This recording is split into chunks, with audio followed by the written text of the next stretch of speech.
Welcome back for a very special episode of Count Me In.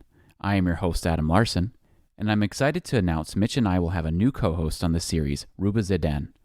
Rouba is the communications manager for the Middle East and India out of IMA's Dubai office.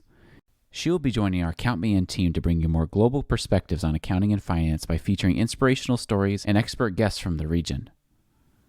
And to welcome Rouba to the series, I'm happy to bring you right up to her first conversation today.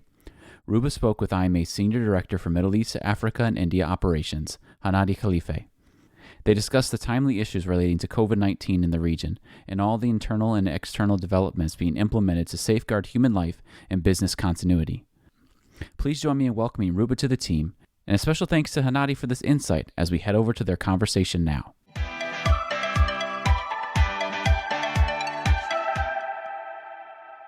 So we're going through a globally challenging period. With IMA's regional offices based in the United Arab Emirates, Dubai to be more specific. Can you tell us a little bit about how this region is coping with the situation? And then what are some of the highlights of government level initiatives being taken, surely Middle East and India, if you may? Rouba, we're fortunate to have visionary leaders in the UAE who are shaping the future of this nation in the most progressive, yet very embracing way to ensure not only the well-being, but also the happiness. We have a happiness minister of its citizens, as well as the economic prosperity of the country. And the way the country has been managing the COVID and still managing the COVID-19 outbreak is no different. It's really commendable, I think, how the country is mobilized to fight the widespread of the virus, be it the establishment of additional test centers, including drive-through ones, mass disinfection of roads and public transportation, and the creation of public awareness campaigns. And I'm really particularly impressed with the recent ad campaign because it wasn't aimed only at the awareness, but also at uplifting spirits and encouraging people to take the time to reflect and not to panic. This, of course, has resulted in a full alignment, solidarity, and commitment from the people to follow really thoroughly the government directives. At the end of the day, they are aimed at flattening the curve and as a result, moving the country as quickly as possible, I hope, back to a business as usual state for the benefit of all stakeholders, especially the most vulnerable ones. Now, on a regional level, the regulators and policymakers have also been very busy in all the GCC countries, and they're proactively taking measures in order to reduce the negative economic impact of the virus outbreak, be it on the households, on businesses, and on the financial markets. We've seen the rolling out of stimulus measures that help maintain households' economic welfare, and I hope we see additional initiatives that will be implemented similar to the Denmark government initiative. The largest two Arab economies, Saudi Arabia and United Arab Emirates, have also launched stimulus packages aimed to support companies in the sectors that are more hardly hit, like the tourism, the retail, and the trade sectors. The central banks have also focused on assisting SMEs. As you know, SMEs constitute more than 75% of companies in the region. So they're deferring loan repayments, reducing or waiving processing and service fees, in addition to reducing interest charges and minimum balances requirements. Now, despite the current low oil prices, the UAE economic stimulus has a consolidated package valued at 126 billion dirham. This is approximately $34 billion, while Saudi Arabia is worth 32 billion. Also, the policymakers are supporting, obviously, the money market. For example, in Bahrain, they recently reduced the overnight lending rate from 4 to 2.45%. I know you asked us about India because India is also part of our market here. So India has entered stage 3 of the pandemic. Today, I think we're on day 5 of the nationwide lockdown. And they're saying like the next 72 hours are extremely crucial to monitor if the infection will explode. The government there also have been proactive. They created a central relief fund. The health ministry inaugurated a 24/7 national telemedicine, and there are also 28 hospitals of Indian Armed Forces that are now reserved for COVID patients. Amazing initiatives. I mean, it's wonderful to see how aggressive and fast the governments are reacting. It's just really reassuring. So, as a leader in this region, you've obviously had to take some difficult decisions yourself to ensure that the business continues and then your staff are safe. I, being one of them, can bear witness to how well you've managed this far. But what have been some of your guiding principles during this really difficult time?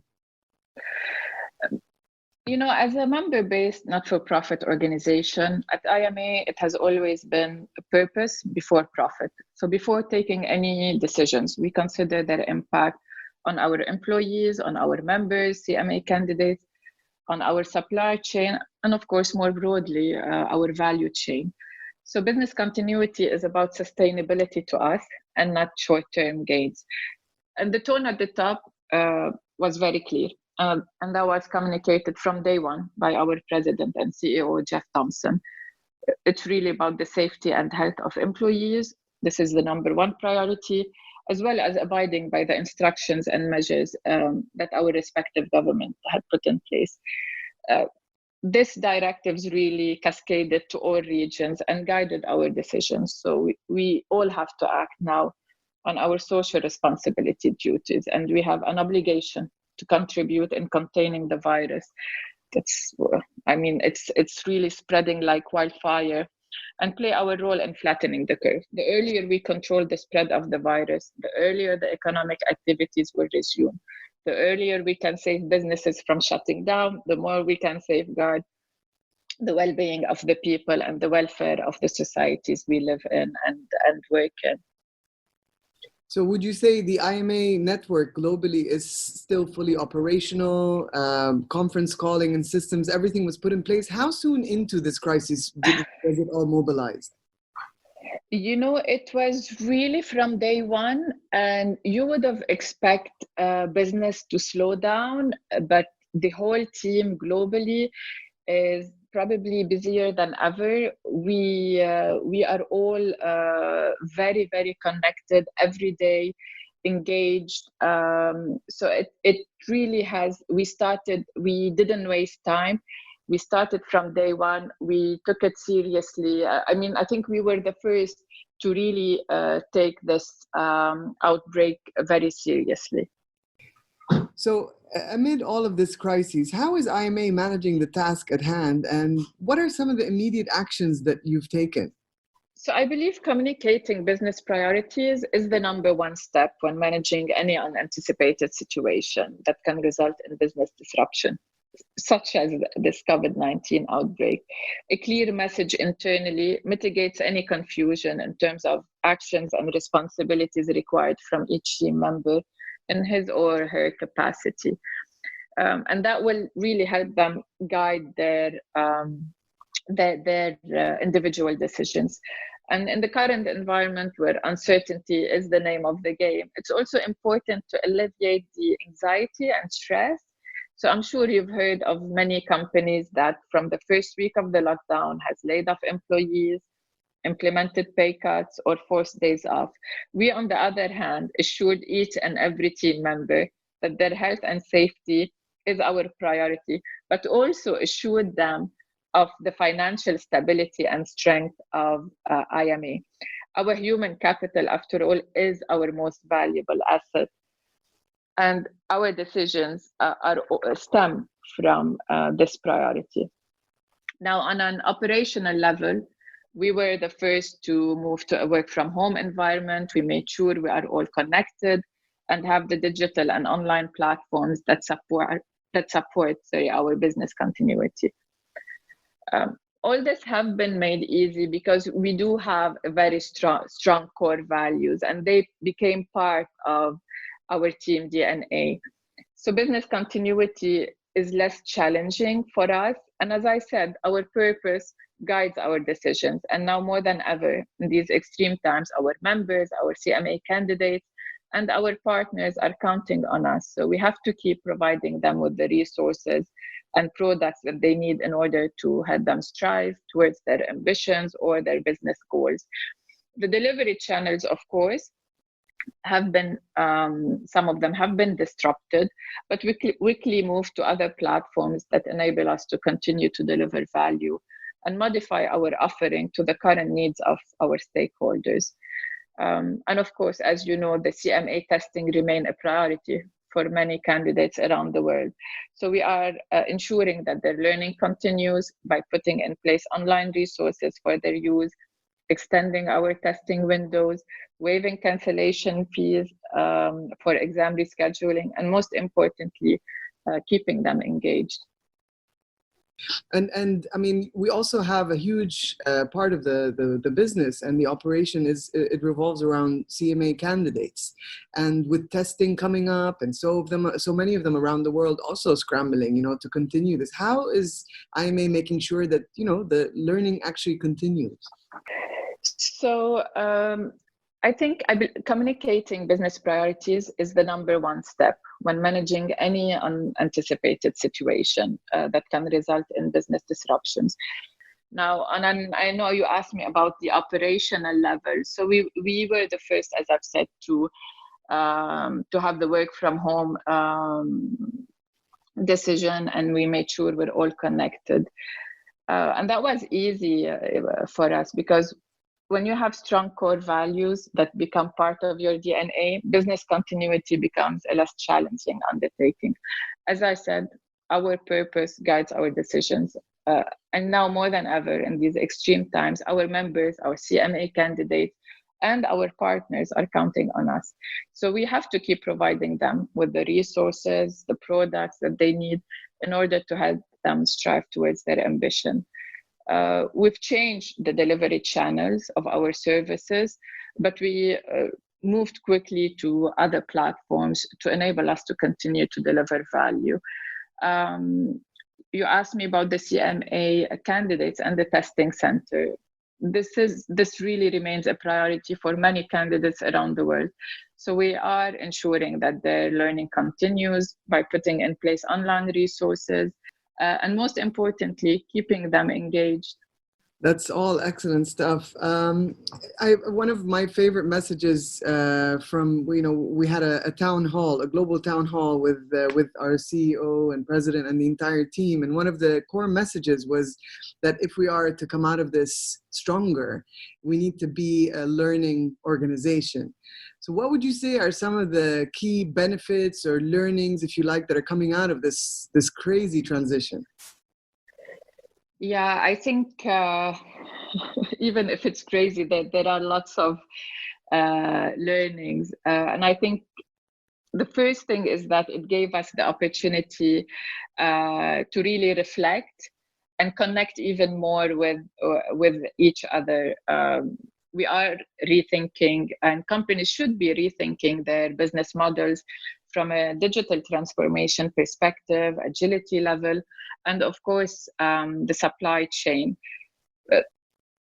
For me, this transition will expedite the adoption of new technologies and probably a reassessment of the supply chains. The supply chain will move perhaps to more local suppliers. We're rethinking the market verticals we operate in. No doubt, there will be a dramatic impact on the whole ecosystem of work and of education. So we are going to learn a lot as individuals, as companies. Schools, companies will assess the work from home model, the online tutoring, the delivery touch point of the products and services. And I think also this transition is a reaffirmation that globalization is a double-edged sword. So local companies who rely little in their supply chains on exports, companies who are more agile will be the ones who would recover faster from the crisis, provided, of course, they receive the adequate support from their government. And a key learning for me is the importance of corporate social responsibility and the necessity for all the society constituents to work together for the benefit of the society and the planet. Because all of us, individuals, companies, government, our actions and decisions are interrelated. So definitely interesting times ahead. And I hope we understand the lessons learned and act upon them, because most of the time we tend to have a very short memory, but I hope that this won't be the case. Yeah, I hope not either. I mean, there has to be a learning, right? So, I mean, absolutely. So some other leaders in the region and globally going through the same challenge. What advice would you give to these leaders from your experience? Yeah, it is indeed very challenging times. I mean, we've been dealing with complexity, volatility, uncertainty, and disruption for a few years now. There's the saying, change has become the business constant. But I think the crisis that we're facing now is of a different magnitude. So the pace is much faster, and the risks are have greater impact. So our actions now and those of our teams will determine the fate of our business. We need to both, as leaders, now manage and lead effectively. So as managers, we need to make immediate choices and allocate resources. And as leaders, we also need to pull back a little, take the holistic view of challenges, of opportunities, and come up with plans to ensure business continuity. At the end of the day, organization that would show resilience will make it through.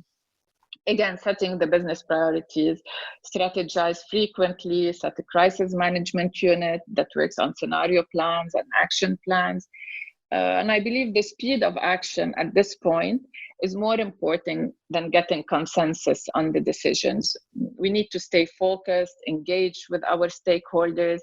Coordination, solidarity between all stakeholders are also crucial. And for those who still underestimate the seriousness of the situation, I hope there are very, very few by now. Yeah. I advise them not to fall in the optimism bias, or worse, stick their heads in the sand and pretend this is not happening. And on an individual level, my final advice is probably influenced by my NLP training. I really like to invite and urge everyone, leaders, individuals, to take care of their emotional and mental health, as well as their well-being and the well-being of the people around them.